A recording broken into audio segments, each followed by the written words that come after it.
हाँ जी, तो कैसे हैं आप सभी? हम क्वेश्चन करने लगे हैं, पहले हमने 4 किए थे, आज हम अगले चारों की तरफ मूव करेंगे। तो चलिए स्टार्ट करते हैं उसको। हमारे पास अगला क्वेश्चन ये है कि चेक इवन और ओड, और ये हमारे पास एक काफ़ी यूज़फुल प्रोजेक्ट है, क्योंकि जब हमने इफ़ और एल्स समझना होता है, मॉड्यूलर ऑपरेटर समझना होता है, तो हमारे पास ये यूज़ होता है। हम स्टार्ट करते हैं, इसका नाम रखते हैं 5 underscore EVEN even odd dot SQL। इसके अंदर भी सेम वही हम स्टार्ट करेंगे और लास्ट में जाके हम एंड कर देंगे। इसके अंदर हम क्या करने वाले हैं, सबसे पहले हम एक नंबर लेंगे जो कि अगेन हमारे पास इंटीजर होगा। इंटीजर क्यों? क्योंकि हम इसको पॉइंट के बगैर वाला नंबर लेने लगे हैं, इसलिए हमने यहाँ इंटीजर लिखा है। अगर पॉइंट के साथ वाला होता तो हम रियल लिखते, अगर पॉइंट के बगैर वाला है तो इसलिए हमने इंटीजर लिखा है। और अगर आपको डाटा टाइप के बारे में कंप्लीट गाइड चाहिए तो मैंने फ्लोगोरिथम वाली सीरीज के अंदर एक डाटा टाइप वाली वीडियो एंटर की है। फ्लोगोरिथम और सूडो कोड तकरीबन तकरीबन एक जैसी हैं, इसलिए आपको चाहिए कि आप वो वाली वीडियो पे लाजमी देखें। इंटीजर के अंदर हम करने वाले हैं एन, जो कि हम यूजर से लेंगे। हम लिखेंगे इनपुट एन। यूजर से इनपुट लेने के बाद हम एक कंडीशन रन कर रहे हैं, if N mod two equal to 0, तो हमारे पास क्या होगा, इधर टैब आते हैं बेसिकली हमारे पास। आउटपुट हमारे पास क्या आएगी, आउटपुट आएगी हमारे पास EVEN। अब अगर हम एक चीज को देखें, हम यहाँ एल्स का भी यूज कर सकते हैं, लेकिन मोस्ट ऑफ द केसेस बच्चे ये सोचते हैं कि इफ अगर आया तो एल्स में हमारा लाजमी आएगा, तो ऐसी बात नहीं है। अगर हमारे पास इफ हमने यूज किया है तो लाजमी नहीं है कि हम इसके साथ एल्स का भी यूज करें। हम सिंपल इफ के साथ भी अपने प्रोग्राम को पूरा कर सकते हैं। हमने लिखा इफ अगर ये 2 पे डिवाइड हो जाता है तो इवन है, और हमने यहाँ लिखा, क्या हमने लिखा, एंड इफ, यानी कि इफ कंडीशन में खत्म कर दी। उसके बाद हमने यहाँ गए एल्स के अंदर, बल्कि इफ के अंदर दोबारा नया इफ हमने स्टार्ट किया। नए इफ के अंदर हमने दोबारा लिखा ए मोर टू इक्वल टू 1। अगर ये 1 पे डिवाइड हो जाता है, अगर ये 1 पे डिवाइड होता है 2 पे और आंसर आता है 1, तो ये ओड है। यहाँ हम करेंगे दोबारा एंड इफ। अगर आप देखें तो हमने इसके अंदर एल्स का यूज नहीं किया, लेकिन हमारे पास जो सूडो कोड है वो बराबर चलेगा, बिकॉज हमने 2 इफ यूज किए हैं। अगर ये 0 है तो इवन है, अगर रिमाइंडर 1 है तो ये ओड है। मैंने इस अप्रोच को इसलिए यूज किया कि मैं आपको बता सकूं कि 2 इफ के साथ ही प्रोग्राम हो सकता है, एल्स के बगैर भी इफ चल सकता है। तो ये हमारे पास एक सूडो कोड है जो कि 2 नंबर को इवन और ओड में डिवाइड करता है। इवन है तो इवन पाएगा, ओड है तो ओड पाएगा। अब हम चलते हैं अपने अगले प्रोजेक्ट की तरफ, जो वाले हैं टेबल ऑफ 10 का एक, जिसके अंदर हम लूप यूज करेंगे। हम यहाँ जाएंगे 6 अंडरस्कोर टेबल डॉट SQL। हम सिंपली इसके अंदर स्टार्ट करेंगे अपने सूडो कोड को। सूडो कोड को स्टार्ट करने के बाद हम लेंगे एक इंटीजर n, क्योंकि हम टेबल जिसका प्रिंट करवाने लगे हैं वो एक नंबर है जो कि पॉइंट के बगैर है, इसलिए हमने यहाँ इंटीजर यूज किया है। इसके बाद हम यहाँ इनपुट लेंगे n के अंदर। उसके बाद n के अंदर हमने इनपुट ली। इनपुट लेने के बाद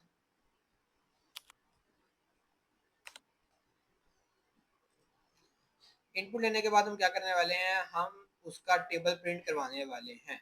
टेबल हम किस तरह से प्रिंट कराएंगे, हम ये लिखेंगे 4 और हम एक इंटीजर मजीद लेंगे जो कि है i। अब फॉर लूप को समझना थोड़ा सा डिफिकल्ट है आप लोगों के लिए, क्योंकि अगर आपने मेरी पिछली वीडियो नहीं देखी तो आपको फॉर लूप समझना थोड़ा सा डिफिकल्ट है।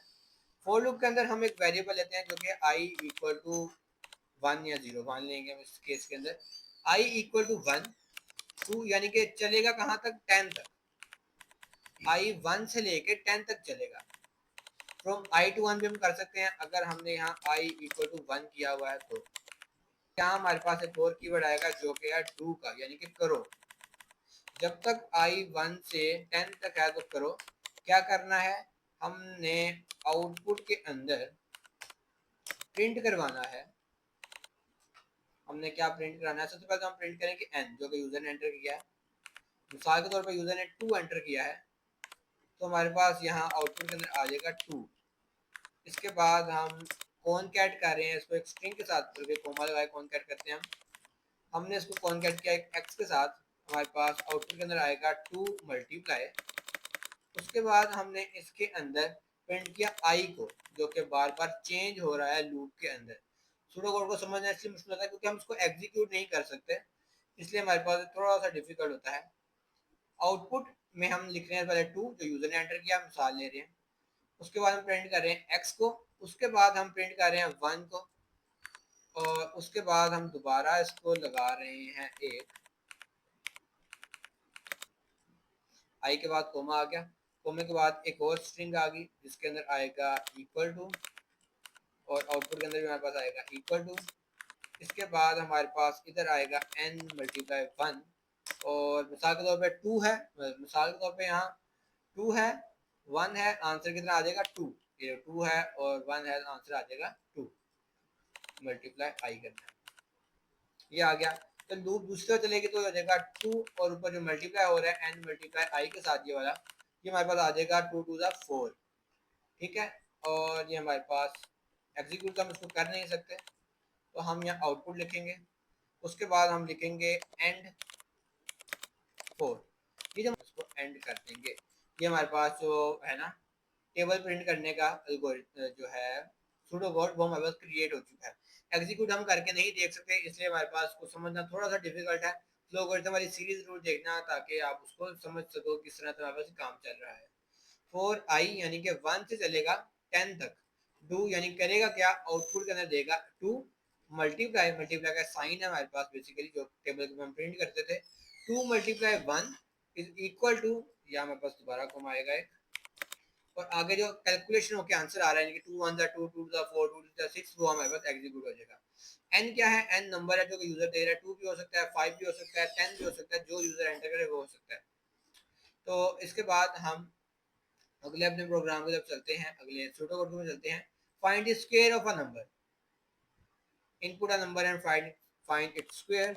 7 है हमारे पास, SQUARE स्क्वायर डॉट SQL।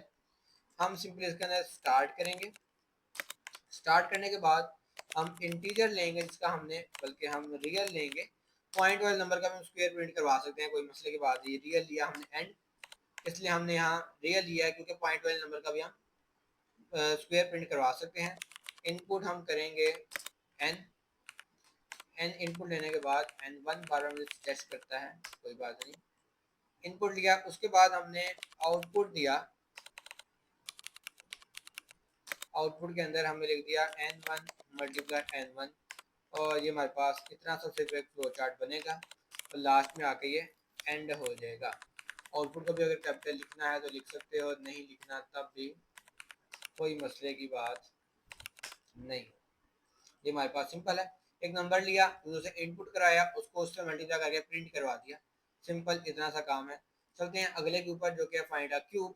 तो यहाँ से हम 8 वाला प्रोग्राम है जो कि है क्यूब का, वो लिखेंगे डॉट SQL। इसको हमें बस इसी तरह समझना है क्योंकि हमारे पास इसके अंदर लॉजिक बिल्डिंग होती है, हम सोचते हैं कि किस तरह से प्रोग्राम जो है वो सोल्व हो रहे हैं। इसकी प्रैक्टिस आप एक बार खुद कर लेना, मैं आपको जो है ना सूडो कोड के सारे प्रॉब्लम स्टेटमेंट, ये मैं आपको डिस्क्रिप्शन में प्रोवाइड कर दूंगा हर एक वीडियो के। आप किसी भी वीडियो के डिस्क्रिप्शन से निकाल के इनकी प्रैक्टिस कर सकते हैं, आपकी लॉजिक बिल्डिंग जो है वो इम्प्रूव होगी। अब स्टार्ट किया, सबको पता है स्टार्ट करना है, एंड करना है, और इसी के साथ साथ क्यूब लेना है हमने। तो क्यूब लेने के लिए हमें क्या चाहिए, हम एक रियल नंबर लेंगे n1 के नाम से, उसके बाद हम उससे इनपुट कराएंगे यूज़र से n1 के अंदर, और उसके बाद हम आउटपुट कर देंगे उसी को किसी दफ़ा n1 मल्टीप्लाई n1 करके। अब आपको समझ आ गया होगा जल्दी जल्दी हमने इसको किया है, और हमारे माइंड में सारा इसका सोल्यूशन था कि हम इसको किस तरह से कर रहे हैं। एक तो इजी था इस वजह से भी, और दूसरा ये था कि हम 8 प्रॉब्लम सोल्व कर चुके हैं, थोड़ी थोड़ी हमें समझ आ रही है, इसी तरह हमने अभी 10 प्रॉब्लम और सोल्व करनी है, हमें और समझ आती जाएगी।